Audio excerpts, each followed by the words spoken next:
On both sides of the railroad tracks lay shattered pieces of a child's body, and a devastated father watched as the remains of his son were scattered after the collision. His emotions collapsed instantly.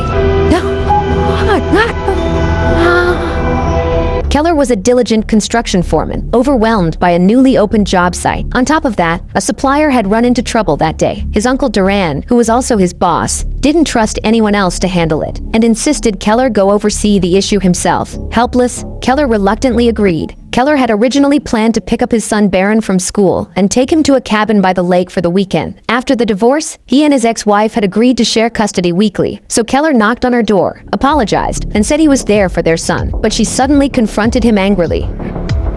"Where's Barron?"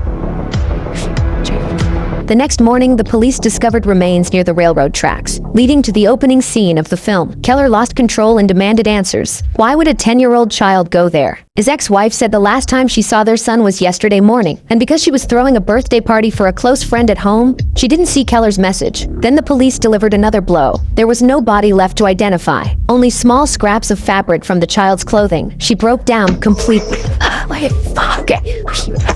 You couldn't be there. Where the fuck were you? Officers dragged her out of the interrogation room. After she was taken away, Keller asked the police to show him all the clues they had found. When an officer casually asked why Keller hadn't picked up his son as planned, Keller exploded. The officer, named Andy, said they couldn't jump to conclusions yet. As he was leaving, Andy pulled out photos of 2 other children and asked whether Keller recognized them. A witness had seen 3 kids getting off at the last stop together. But as Keller was about to leave the station, he spotted the boy in the photo. The boy's name was Ethan, and he responded to Keller's questions with unnerving calm. Far too calm for a 10-year-old. Fearing Keller might do something rash, officers quickly intervened. But then Ethan suddenly made a mocking face at him, only infuriating Keller further. What Keller didn't know was that Ethan acted this way because his father was a state senator. Keller went to see his uncle Duran, but his uncle urged him to stop digging for clues. Otherwise, they would both be in serious trouble. Keller was frustrated and disappointed. Clearly, he would have to seek justice for his son on his own.